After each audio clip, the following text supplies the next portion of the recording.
Texas and Cobo County, Texas. I'd rather say this is now Beto Country, Texas.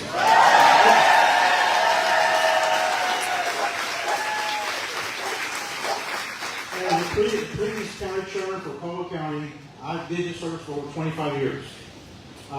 Yes, I've been involved with LULAC, the Tahoe Democrats, Mexican American Democrats, and the other groups here to get out to vote for Democrats. What's very important here, what's very important to you here, the man is going to come up to you in a few minutes. He's going to be asking for your vote. Very important to remember, he asked you for your vote. This man I'm about to introduce right now is going to stop this disenfranchisement of the Republicans, of the poor, the minority, the elderly, and disabled. He's going to put a stop to that.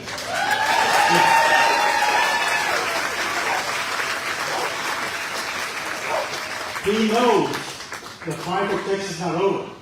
The fight for the elderly, for the disabled, for the children, and for us here in Cobo County and LOCKHART, Texas.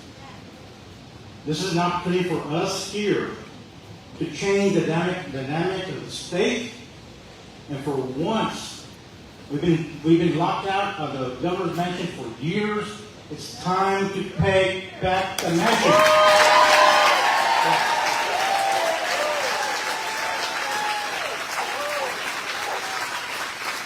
I have a few more seconds, but I want to point something about Beto O'Rourke that's coming up right now. I heard him speak at the state convention in 2018. He spoke for about an hour and a half without any teleprompter speech or anything, just he spoke from his heart. It reminded me so much of Robert.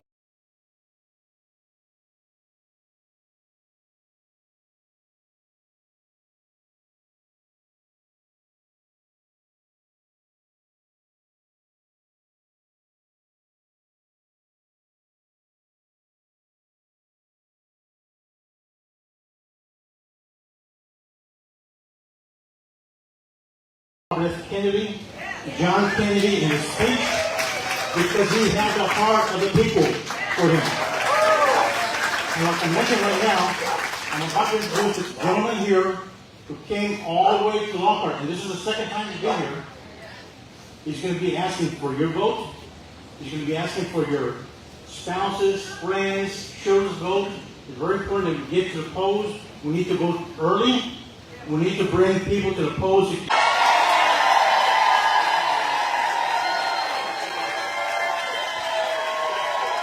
Hey, LOCKHART, how are we doing? ¿Cómo estamos? Muy buenas tardes a todos. It's an honor to be with you today. To be able to listen to Alfredo, to listen to Philip, to hear Maddie, one of these great public servants who wants to take this position of public trust and serve this community, serve everyone in this community. No me importa. We don't care whether you're a Republican or a Democrat, an independent, who you love, to whom you pray, how many generations you're a Texan already you got here yesterday. We want to be there for you. That's the spirit of this moment. This is the way that you have chosen to come together, and we do it in joy. Our friend Jack has brought together some great musicians who will remind us of these fundamental, basic human things that connect us despite our differences. At a time that we have a governor who wants to divide us based on how we might want to separate ourselves from one another, what we're supposed to be afraid of, who we are supposed to hate, you ask him a legitimate question about an important issue like, can we keep the lights on this winter? Or how do we fix child protective services? Or what are we going to do about our system of public education? He's going to say, look out for those immigrants over there, those transgender kids on this side. CRT and our own history in this state. In his Texas, it's you or me. But in our Texas, it is you and me, all of us together, fighting with, for, and by one another to get the job done. That's who we are. This is the way that we have chosen to meet this moment, right? Any number of ways that we could have responded or reacted to the challenges and attacks that we face right now. We could have succumbed to them, submitted to them, despaired, and just given up altogether. Just said, you know what? I guess this is just the way it's going to be in Texas. This is our future, our fortune, and our fate. But look at you. 2 months today, 2 months to the day that will decide the outcome of this election. Today is September 8th. The decision will be made on the 8th of November. 2 months ahead of this, all of us, in the middle of the day on a Thursday, have chosen to come together. Unless, and I don't want to assume anything, this is just where you all gather every Thursday at noon. If you do, my apologies. But I think you come together not for the candidate, not for a political party. You come together for this state, for this country, at our defining moments of truth. And that makes me so damn proud, so hopeful, and so optimistic about what we are going to be able to do together. I know that in addition to being Republicans and Democrats and independents in this room, and all of us are welcomed here, right? We've got ranchers, we've got farmers, we've got people who literally grow and raise the food, the fuel, the fiber that we depend on. And you are getting hammered right now, hammered from above, because there's not been enough of that precipitation falling from the sky. Record droughts right here in Caldwell County, the likes of which we have not seen in the living lifetime of the folks here in this room. You're getting hit on inflation, your food, your fertilizer, your fuel, all of the inputs. What you raise and you grow, you're getting hammered. And then, for those who are raising livestock in this area, there are 3 corporations that control the market here in the state of Texas. They're hammering you on the margins that were already thin when you began. I know that you are not despairing at this moment. You want to make sure that you can continue, that you can pass this farm or ranch on to your kids, onto your grandkids. And you came here as an act of faith and hope, saying, I will not stand idly by and allow this to happen to me. I'm going to have a voice and a vote and a say in this next election. So we have a governor who literally shows up in rural Texas and has the backs of our farmers and our ranchers and the men and women who produce what we depend on in this state. There are some among us here today who teach school or who have taught school, who served as the counselors and the librarians and the classroom educators, the school bus drivers, the cafeteria workers, the people who make public education in Texas possible. Now, some of your colleagues or those with whom you worked are in the classrooms right now. We understand that the school year has just begun, but let me acknowledge this.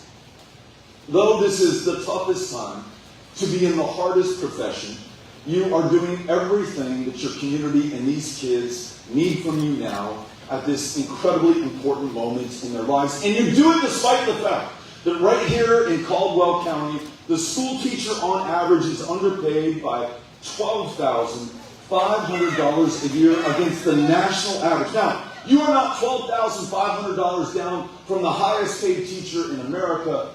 You're $12,500 down just from average, just to get to par. Now, no wonder over the course of this summer and through the fall, you're working a second or a third job just to make ends meet, to meet the note on your mortgage, to put food on the table, to make sure there are the resources there, not just for yourself, but for your kids, and importantly, and I've heard you tell me this a million times, for those kids in the classroom.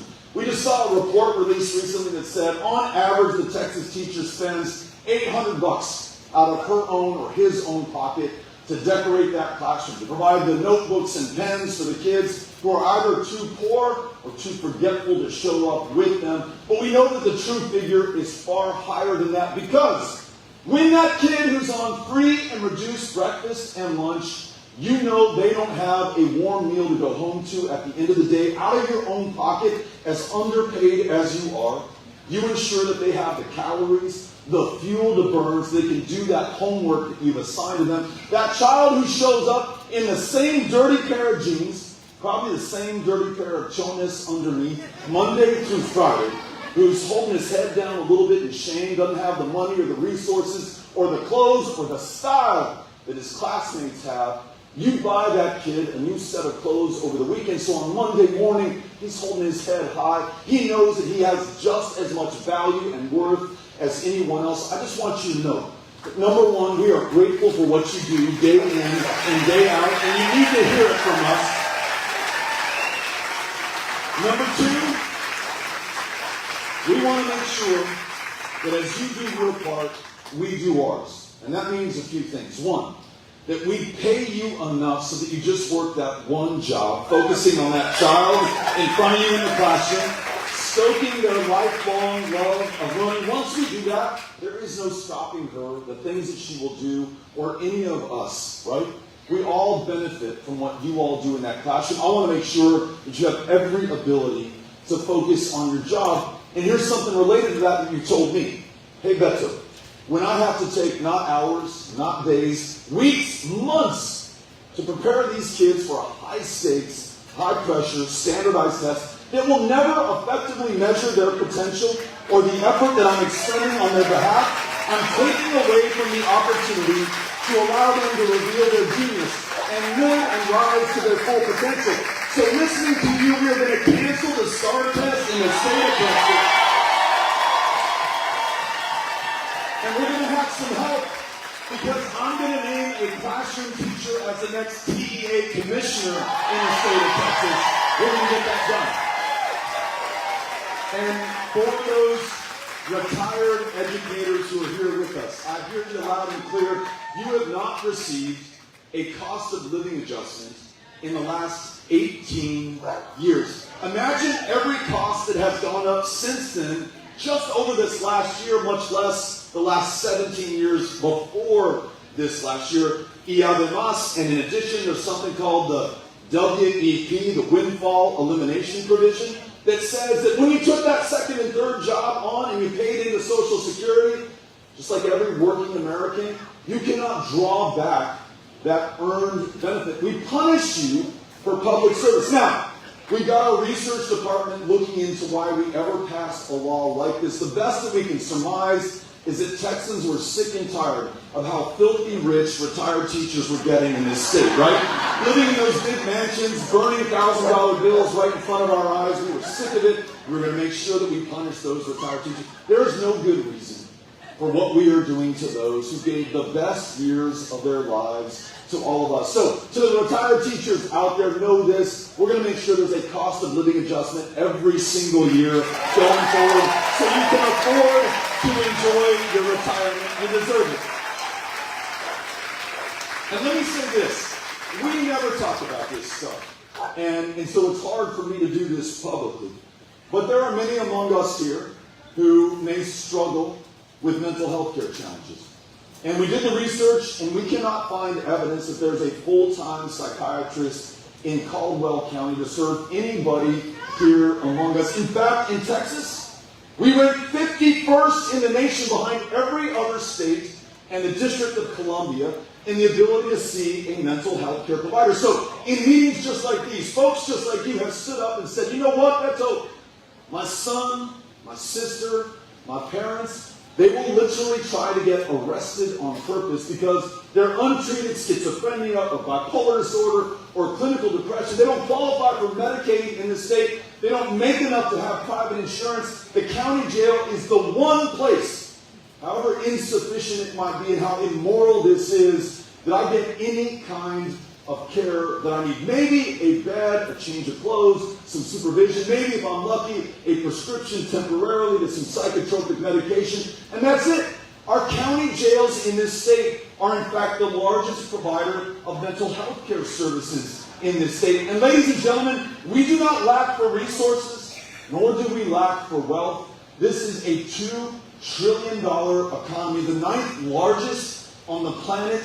Today, we have the resources, and in fact, not only is this immoral what we're doing to one another, it's incredibly expensive. It costs us $120 a night to lock someone up. For a fraction of that, we can offer them consistent care with the provider. We can expand Medicaid and bring $10 billion into this state every single year going forward. Your federal income taxes coming back to Texas.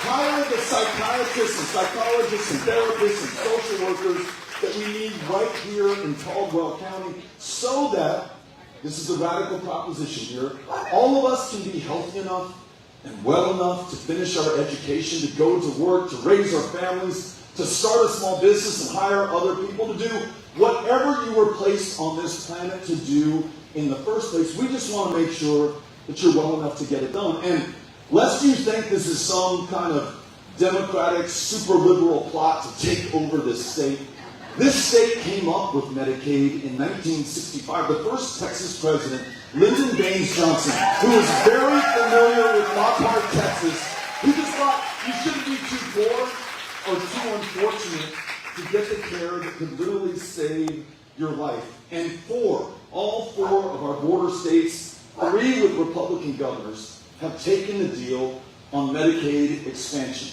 $10 billion of your federal income taxes coming back every year. We can reopen some of the 16 hospitals in rural Texas that have closed down on Greg Abbott's watch. We can fix the problem that we have, where we are losing more children to diabetes than any other state in the union today. Imagine the good that we could do for one another. And it's not just good for those who are doing without today. It's good for all of us, because we'll all benefit from what they are able to do. Are you all with me on this one? Making sure that everyone's healthy enough, well enough to live to their full potential?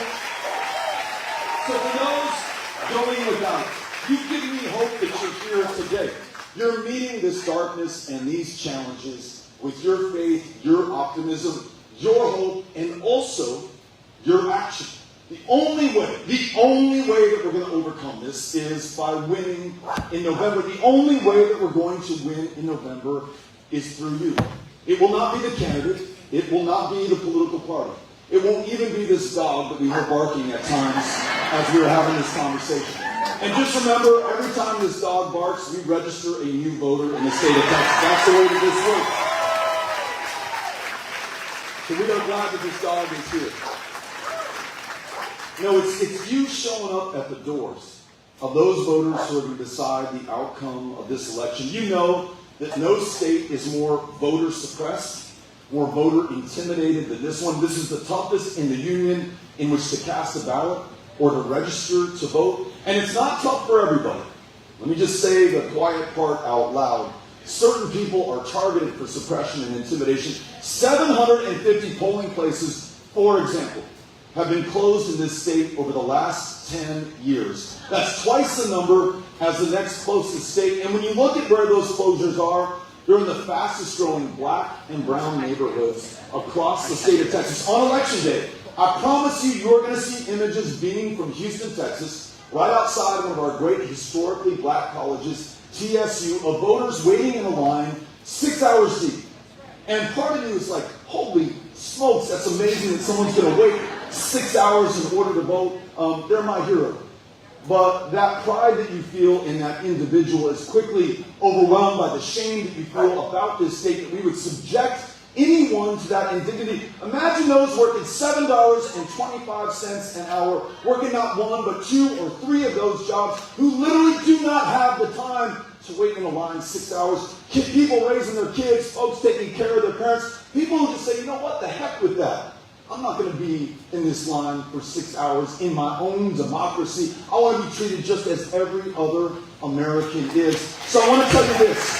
The only way we overcome this attack on our democracy is through more democracy. And democracy is this, and all of us going out there, meeting voters where they are. Some of us chose to come here today, and I'm grateful for that. Others didn't know that this meeting was happening, could not take time off of work or away from their kids. We have got to go meet them where they are. The number one reason given by people who didn't vote in the last election is that no one asked them to vote in the last election. This next election, please know, they are waiting for us. They are anticipating your knock on their door. There are folks who are in yellow reflective vests around the room. They have a series of block walks or canvases already set up in Caldwell County.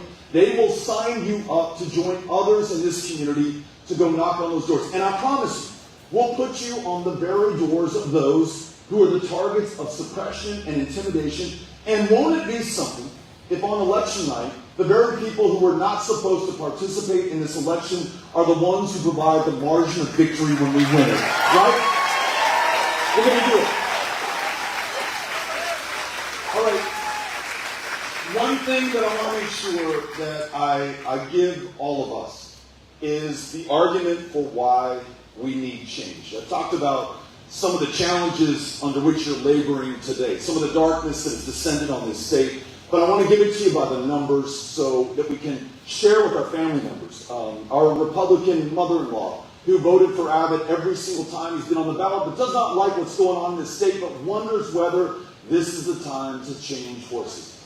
So, by the numbers, it's exactly 14 days since Abbott's trigger law went into effect, completely banning abortion beginning at conception, with no exception for rape and no exception for incest. I have listened to so many women across the state who have described each individually, personally, painfully, privately, the nature of their pregnancy, whether it was ectopic or the fetus was no longer viable, or there was some other complication. For every woman who has accessed an abortion, there is a unique individual story about why she chose to do that. And remember this, 50 years ago, abortion was just as illegal in the state of Texas as it is today. But 50 years ago, no one rode to the rescue of this state or the women within it. In fact, Jane Roe versus Wade is one of our fellow Texans. Her two attorneys, Linda Coffey and Sarah Weddington, prevailed upon an all-male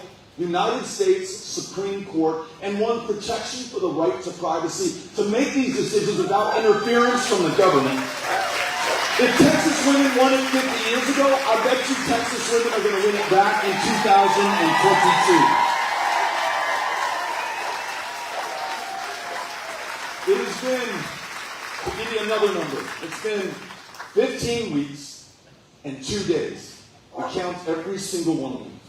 Since 19 children in Uvalde, Texas, and their 2 heroic school teachers were taken from all of us. Those kids defenseless against somebody who at the age of 18 could legally purchase not one, but 2 AR-15s, hundreds of rounds of ammunition, the high-impact, high-velocity rounds hitting their bodies, destroying so much of who they physically were that their parents had to identify them by the shoes that they were wearing or the DNA swab that was taken from their body. Defenseless against that, and defenseless against a governor. Though despite the fact we've had 5 of the worst mass shootings in U.S. history over the last 5 years, has done nothing to make it less likely that we won't see a 6th or a 7th. In fact, signed into law against the wishes and the pleading of police officers and sheriff's deputies, something known as permitless carry, that now allows any Texan, including violent felons, to carry guns on our streets without any kind of background check, any vetting, any training whatsoever, and none of us are the safer or the wiser for it. A governor who could call a special session to go after transgender children, a governor who could call a special session to go after school teachers and CRT, a governor who could call special session after special session to weaken the right to vote in this state over the last 15 weeks and 2 days, could not be bothered to follow the lead of those parents and families in Uvalde to call a special session and do the right thing. Listen, I have listened to everyone across the state, Republicans, Democrats, gun owners, rural, urban, alike. Here are the things we can agree on. This is what I put on the agenda in my special session. At a minimum, let us raise the age of purchase from 18 to 21 for an AR-15 or an AK-47. Let's ensure that we have a red flag law so that if you already have that firearm and are threatening to use it against somebody else, law enforcement can intervene before it is too late. And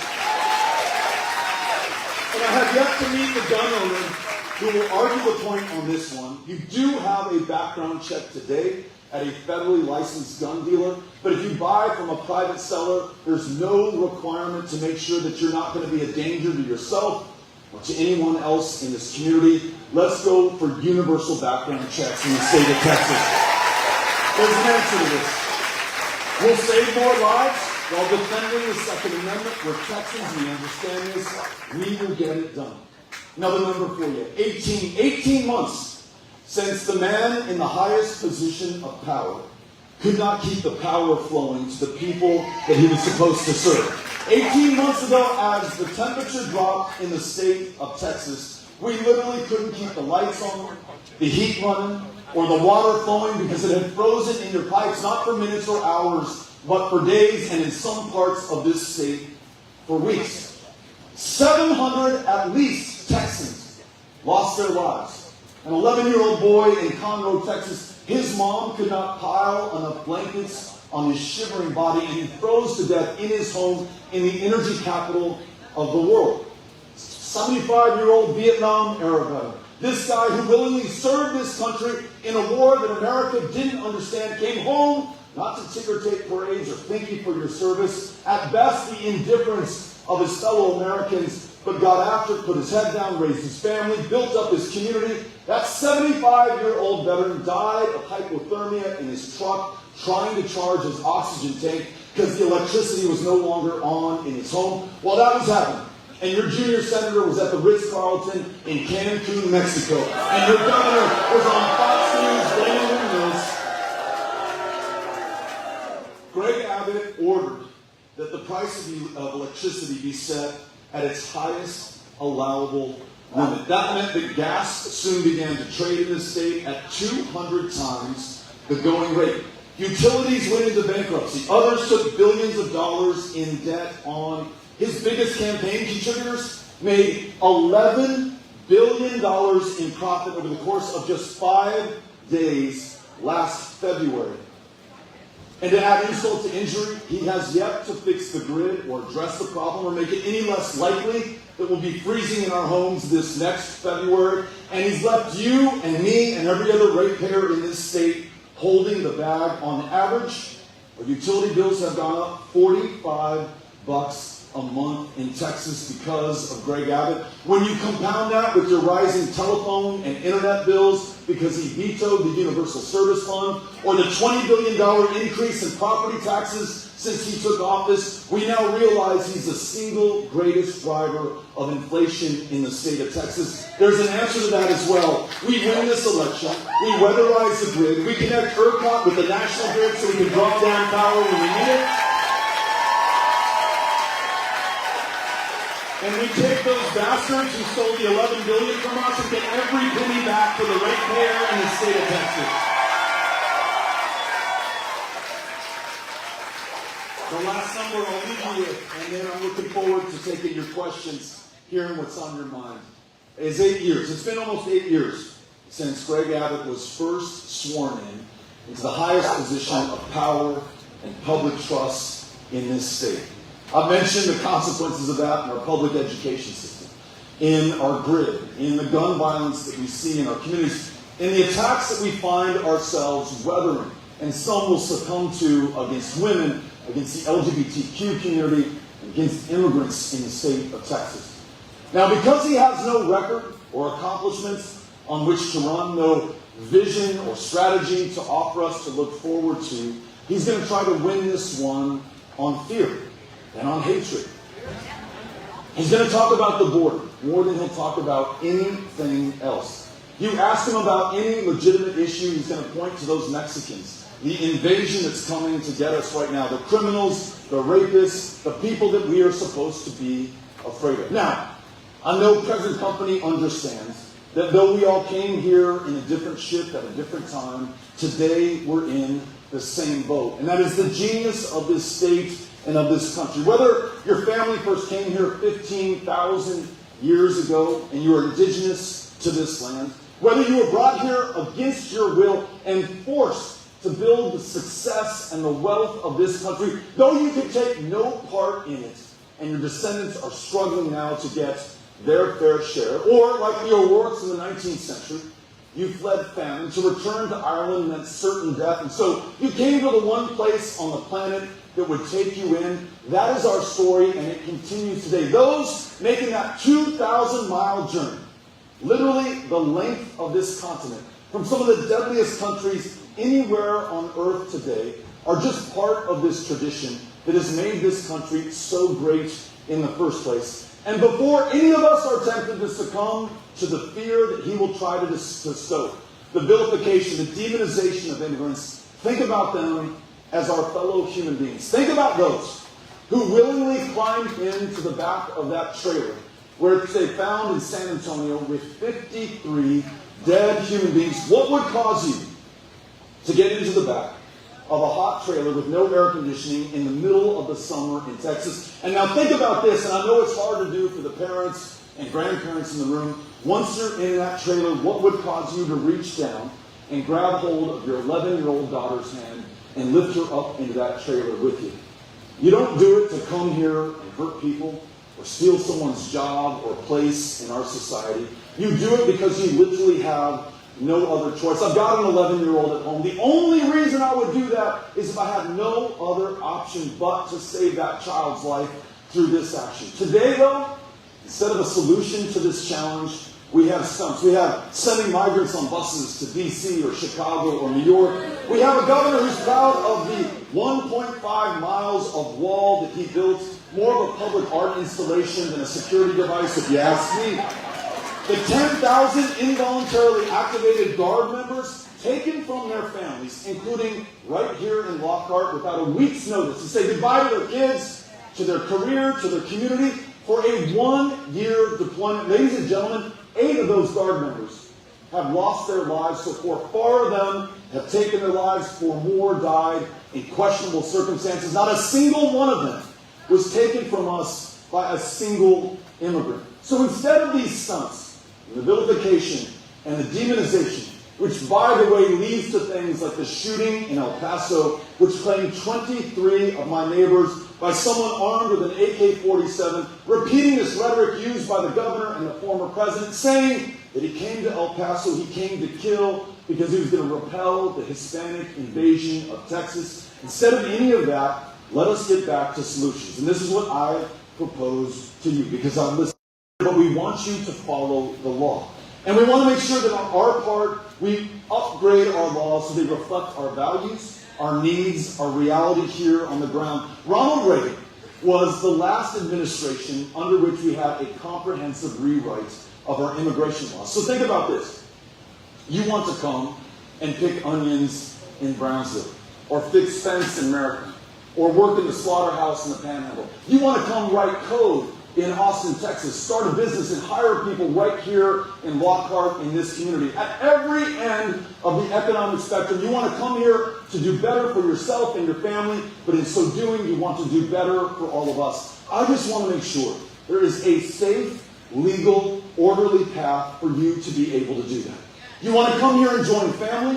The wait list, if you're coming from Mexico, is 20 years long. Now, I don't condone or justify those who skip the line and try to enter in between ports of entry, but I certainly understand the motivation of someone who says, I'm not going to wait 20 years to see my family. I want to be with them right now. Let's make sure there's a safe, legal, orderly path for them as well. And those who want to claim asylum here, we are a country, by and large, of asylum seekers and refugees from the world over who have made America so successful, so strong, and yes, so safe. Let's make sure that you're not waiting 6 years, which is the current wait period to adjudicate your claim for asylum. Let's get that done in 6 weeks. And if you pass the bar, then welcome to America. We want you to be here. And if you don't, you've got to return to your country of origin, because we are a nation of laws. Those 3 ideas I've heard from Republicans, I've heard from Democrats, and they all agree that if we take care of those who want to work, join family, claim asylum, and remove them from the table, all that's left are those who might want to do us harm, those who traffic in illegal drugs like fentanyl or smuggle human beings. Right now, they're needles in a haystack. We address the haystack. We're going to be so much more successful at keeping this state safe and secure. We're going to lead on immigration because we understand it better than anyone else. You all with me on this? All right. As we turn to the question and answer portion of our program today, at this 2-month mark, this is a pretty historic day. It's also the 49th day of our 49-day push through the entire state of Texas. We made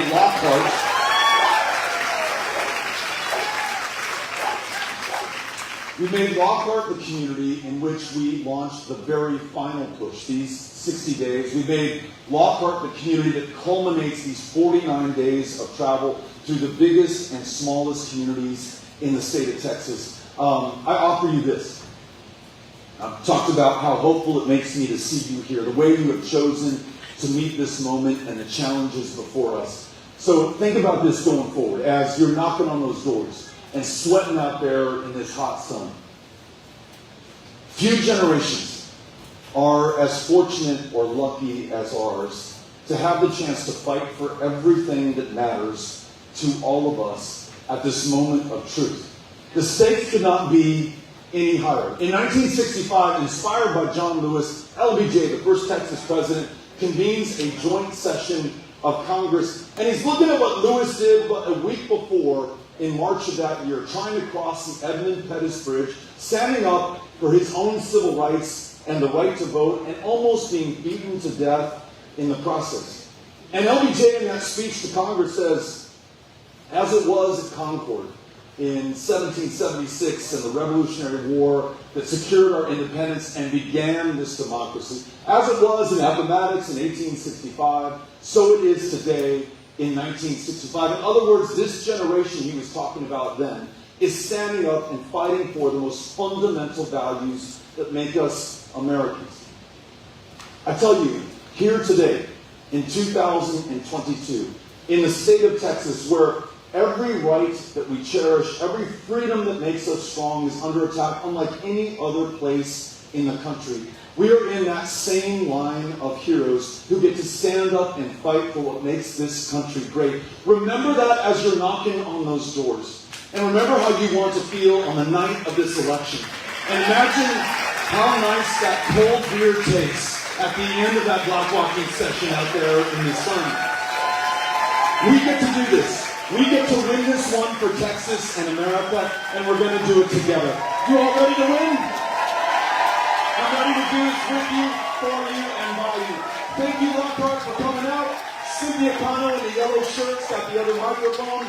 And if you raise a hand, we're going to try to get as many people into the conversation as possible. My best hope of delivering for you as governor is to listen to and learn from you. So if you'll just get Cynthia's attention, she'll come over to you with the mic, and we'll get as many voices into the conversation as we can. Here's our first question. Hi, Doug Richardson here, and first of all, I want to thank you for coming to the town. It's very privileged to be able to talk to you in person, and I think you addressed a lot of my concerns. For one thing, the exodus of our teachers. If you had any more to add about that. Education is what makes America great, in my opinion, and we can't afford to have all this, let's say, doo-doo going on with what they're trying to dictate to our kids. And I'm hoping that you can come up with some solution for that. The other question I had was about how you will proceed about straightening out this so-called problem at the border, especially when you look at almost every other restaurant has a sign out there saying help wanted, and they can't find anybody that wants to work for $7.25, and there's people coming across that'll work for $2.25 an hour. So if there's any more you want to address to that, I sure would appreciate it. And thanks again for coming. Thank you. Thanks for the question. Appreciate it. You know, on educators, on teachers, if I had to sum it up in a word, it is respect. Right now, their governor is disrespecting them, telling them what version of history they're allowed or not allowed to teach, asking them to turn in the parents of transgender kids for child abuse, so underpaying them that they're leaving the profession by the thousands right now. And I mentioned the STAR test earlier. I mean, not only is this a popular idea, but teachers have told me, counselors have told me, librarians have told me, school bus drivers have told me, right now, Beto, after 2 years of pandemic, 2 years of learning loss, 2 years where some of these kids have lost their grandparents to COVID, where their folks may have lost their job, where their family may have lost their home, we're just trying to keep them alive right now. And so treating those teachers with respect, making sure they have the resources to come through for those kids, I mean, that is everything for the most important people in this state. When it comes to the border and immigration, let me just say this. You may say, hey, Beto, so that sounds good, and I bet you it's popular with Democrats. No, this is what Texans across the state are talking about right now. We're up in Lamesa with a cotton grower, and he says, I cannot pay anyone enough, to your point, to work on my farm, to join me in this effort. It is immigrants who come here, sometimes undocumented, for the privilege of doing work that no one born in this community will do. The same is told to me by the gin manager in Roscoe, Texas. 38 jobs at that cotton gin. He said, does not matter how high we raise his salary. I can only find those who've immigrated to this country in order to do that job. Again, it's not just the low end of the economic spectrum. We hear it at the high end as well. Immigrants are providing so much value. We ignore that at our peril, and we'll lose the miracle of this Texas economy, which, by the way, has nothing to do with Greg Abbott, the Republican Party, or any party for that matter. It has to do with the workers of this state who made us successful in the first place, the small business owners, those ranchers and farmers who are taking the risk, taking on the debt, and taking the chance to be great. We've got to make sure that we have their back. So thank you for asking these questions. This is something that we can get every Texan behind.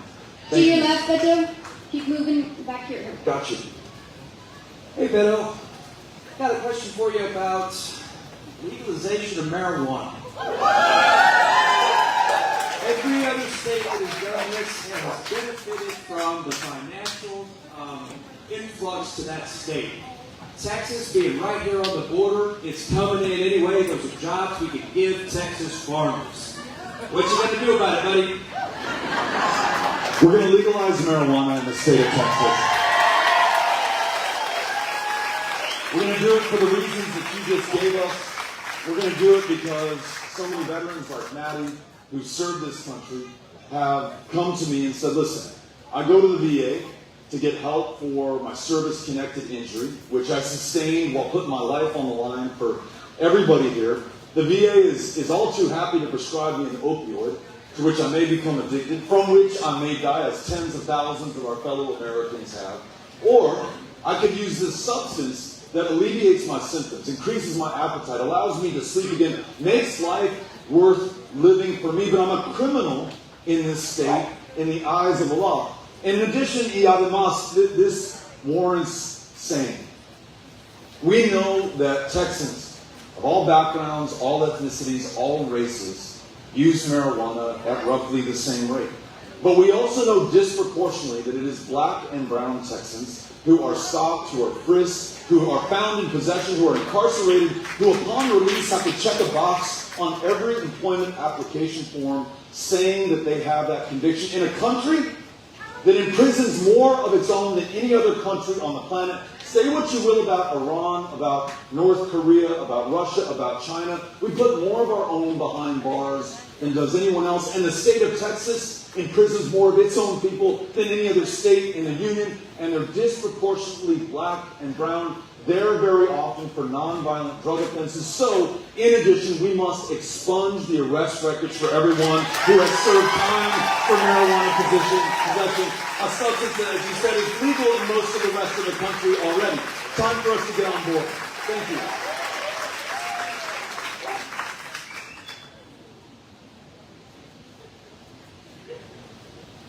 Mr. O'Rourke, I'm a blind woman.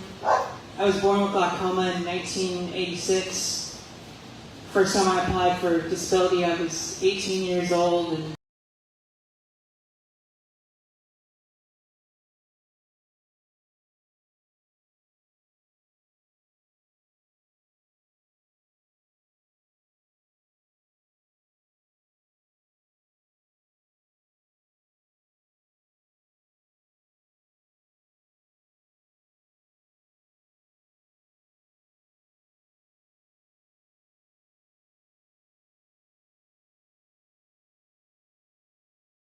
so my question is, what is your plan for reform for our disability in our state?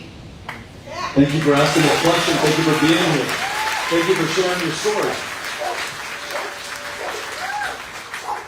We found out through our family, through my sister, in fact, who is significantly disabled, that the wait list for state-supported services in the state of Texas is 18 years. And much like you, My mom found out about this when my sister Erin was 18 years old. So she'd been in special ed classes throughout her career in elementary, middle, and high school. And upon graduation, our family needed some help. We went to the state of Texas. They said, come back in 18 years. My mom asked, why didn't you tell us this 18 years ago? So we could have gotten on the list. This story is shared back to me by families across the state. It does not have to be this way. Not only are we keeping our fellow Texans waiting 18 years plus to get the help that they need so that they can live to their full potential, work these jobs, pay their property taxes, shoulder their fair share of the burden, but also do extraordinary things that we can only begin to imagine that will benefit all of us. But in our public education system, Texas has tried to artificially cap the number of kids who require special education services. You talk to a special education educator in the state of Texas today, he, or more likely she, will tell you that they are 1 to 20, 1 to 30, 1 to 40, 1 to 50, in some instances with kids who need that special attention and care so that they can rise to their full promise. I'm committing to you right now that I, as governor, will work with you and others to ensure that we make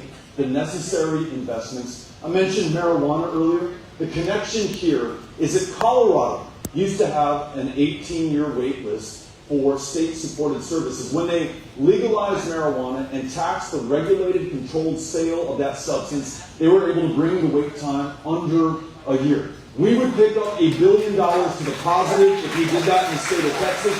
We could commit that to helping those who, with a little assistance, are going to be able to do wonderful things for all of us. You've got my commitment. I'm looking forward to partnering with you on this. Thank you for being here. Appreciate it. Hey there. This is me and my sister's first time voting. We got 2 first-time voters.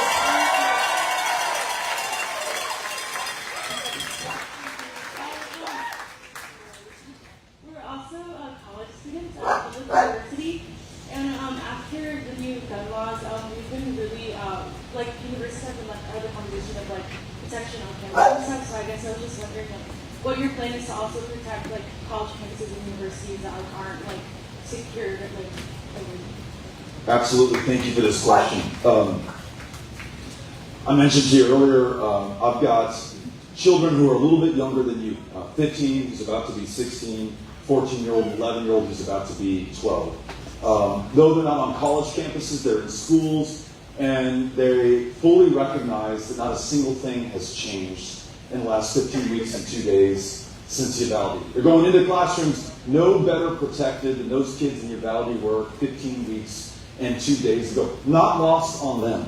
And the judgment doesn't just fall to Greg Abbott, or to the Republican Party, or to those in power. It is on all of us.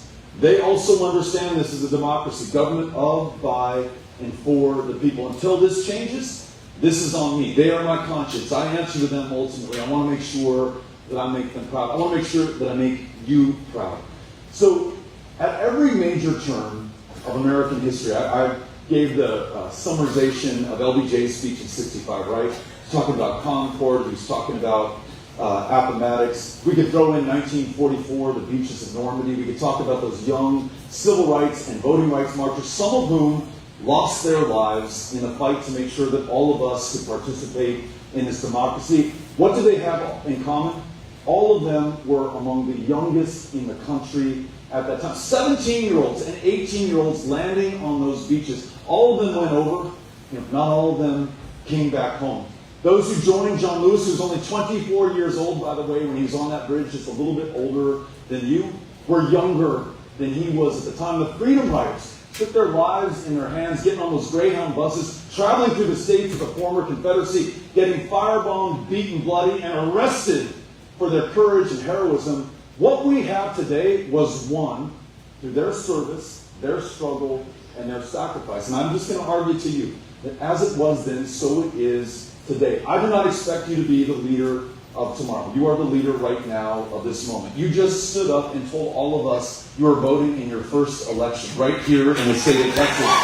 You are what victory and democracy look like to me. So, I mentioned my ideas earlier. raising the minimum age of purchase, of having a red flag law, of making sure that we have universal background checks. You might have other ideas that might form the common ground that allow us to move forward, like maybe removing the impunity with which gun manufacturers can sell AR-15s to 18-year-olds. Right now, there's no accountability, consequence, or justice for them. You might have ideas about the fact that Texas now, under Greg Abbott, allows people to carry loaded guns onto college campuses. I don't know how that makes any of us any safer going forward. Certainly something that I think about as my kids get a little bit older, and maybe they'll be in college someday as well. So, as I shared earlier with the previous question, I want to be your partner in this. I want to follow your lead. You have the urgency, you have the energy, and frankly, you're going to live with the consequences of what we do or fail to do far longer than almost anyone else here in this room. So I'm with you in this, and if you will share with Cynthia or somebody else on my team before we leave, I want to get your contact info. Tell us where you go to school. We'll show up on that campus and help organize with you, okay? Thank you for being here. Appreciate it. Okay, we're going to do 3 more questions. Hi, I'm a first-time voter as well. Another first-time voter. And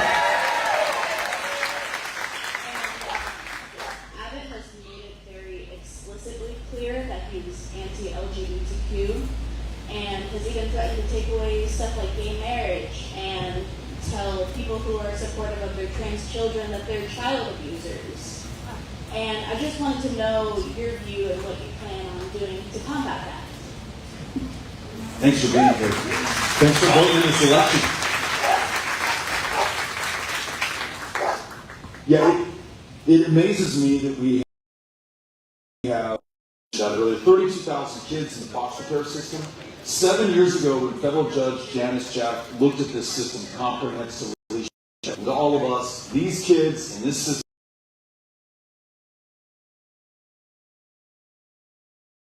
and when they went in. 7 years later, this past January, she followed up on the report. She said, as bad as it was then, it is worse today because you, Mr. Governor, have not done a single thing to look out for those kids. We're not too far from Bastrop.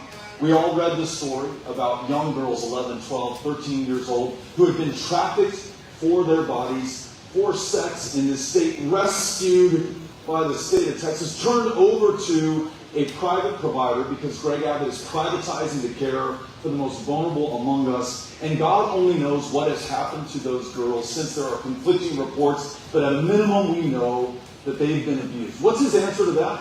His answer to that is to try to scare us about transgender kids and their parents, to arrest those parents for loving their children, helping their kids, caring for them. Look, it is tough to be in middle school no matter what.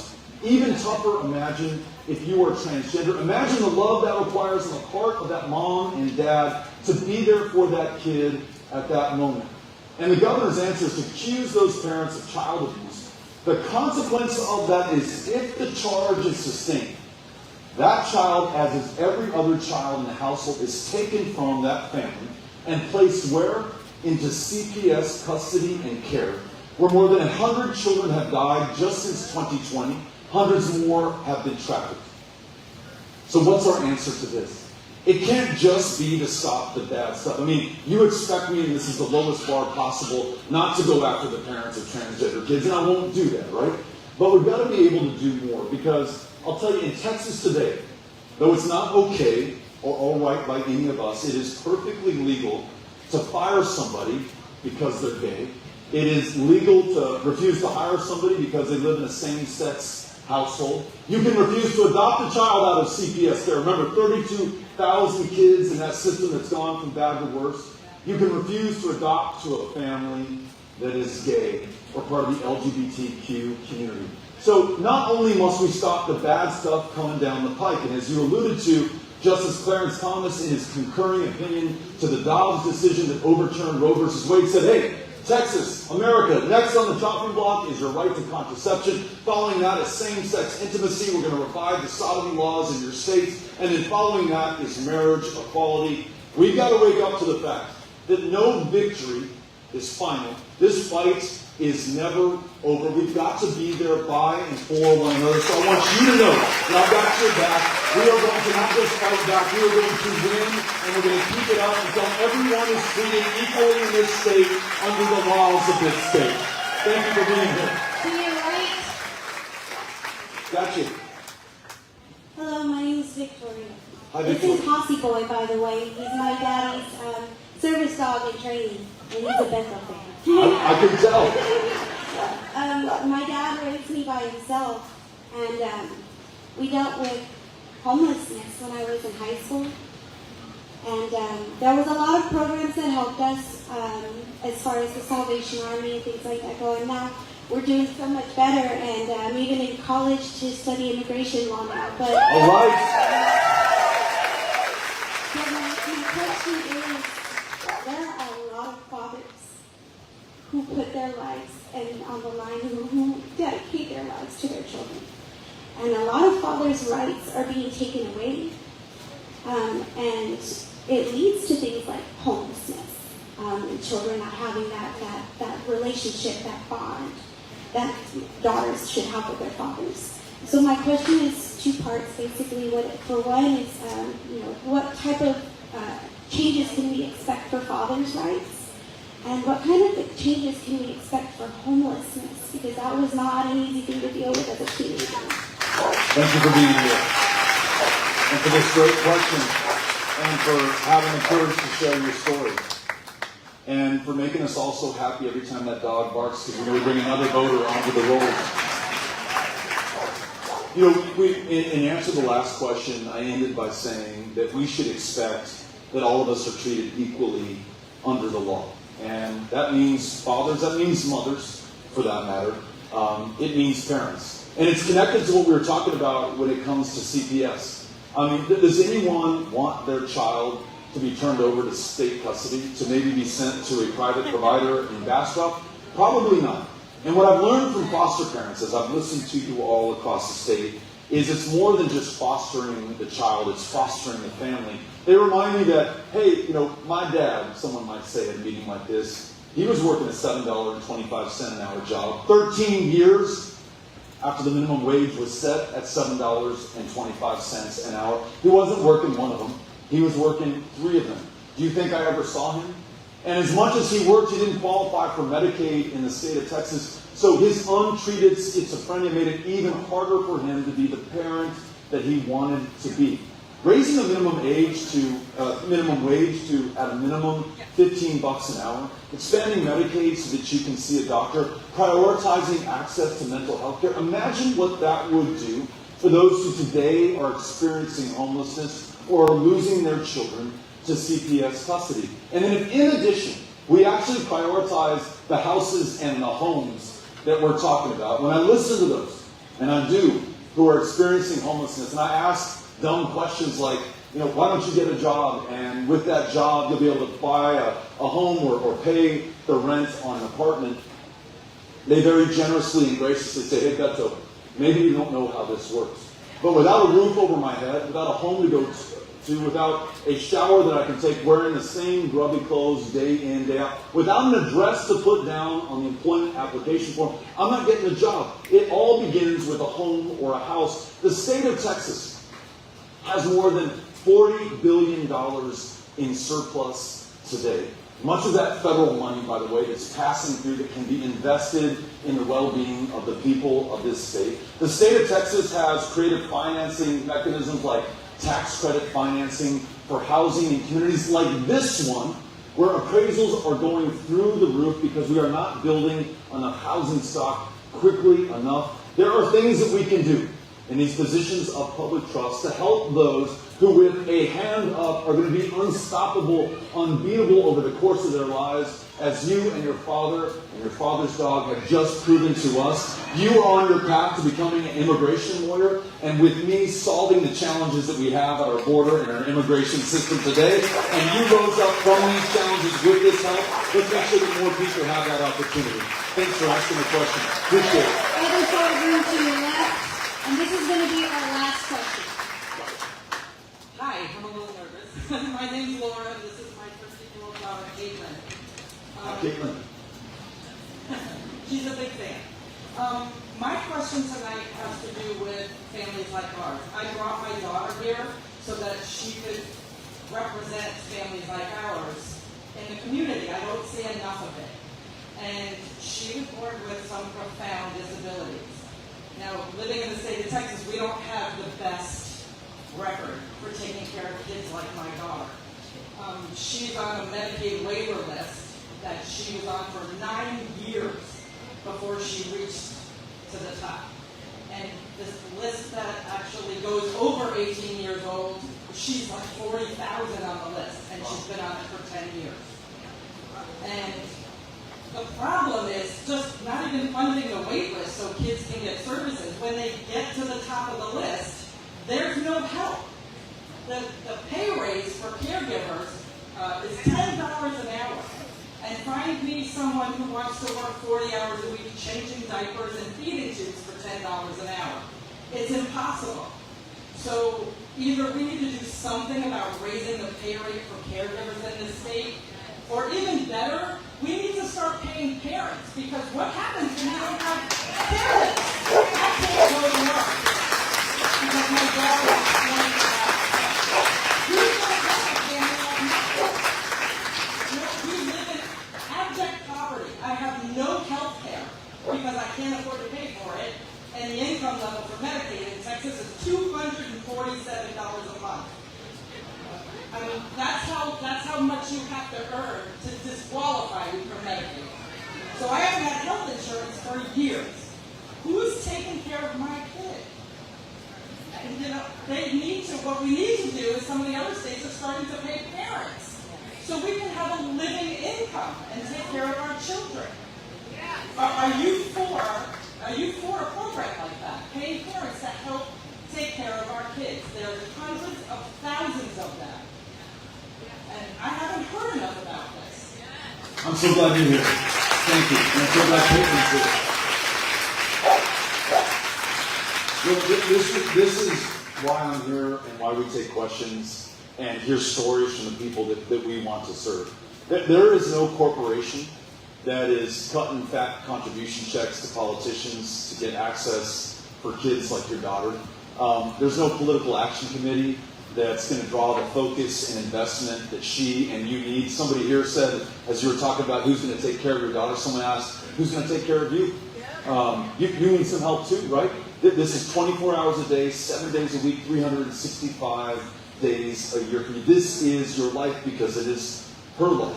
So you asked a very specific question about paying caregivers, including if they are family members or parents, to take care of those that they are helping. And the answer is yes, because you know what the alternative is very often? I know you all know this. We hate to think about it. It's institutionalization, which is incredibly more expensive than someone being able to live independently in their home with their family. Why not pay you to be able to do that at a fraction of the cost to institutionalize somebody maybe hundreds of miles away from where you are, maybe in another state because we don't have the capacity here in the state of Texas. You mentioned the $10 an hour that caregivers are paid right now for literally back-breaking work. So not only must we raise the minimum wage to at least $15 an hour, we've got to make sure that these caregivers have the right to organize, to form unions, to use the leverage of the value that they provide to get better, safer working conditions, better outcomes for their clients, and something that allows them to live on just one wage again instead of 2 or 3. These caregivers cannot afford caregiving for their own kids in their own homes today. We do all that and fund that wait list that you just talked about, expand Medicaid to bring that $10 billion in a year. You mentioned the shortage of healthcare workers.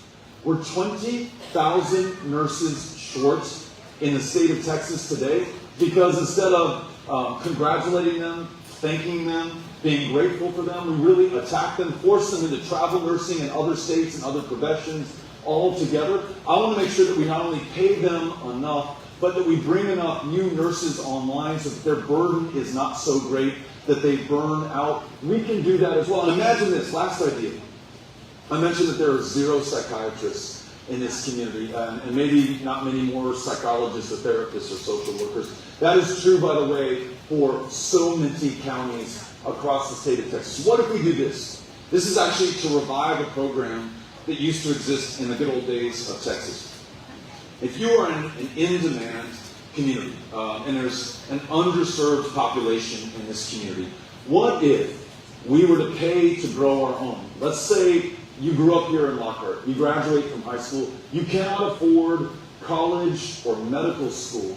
So we pay the full ride on condition that you move back here with your medical or nursing degree and commit 6 years of your life to taking care of the lives that made your success possible in the first place. Caitlin, if we do that, we're going to be so much stronger, so much more successful than we'd otherwise be. So yes to your specific question, but yes to so much more that's going to allow so many more of our fellow Texans to live to their full potential. Thank you for being here. Thank you, Lockhart, for joining us, for coming out. Les agradezco. Muchísimas gracias a todos. We'll see you all soon. Thank you for keeping the faith.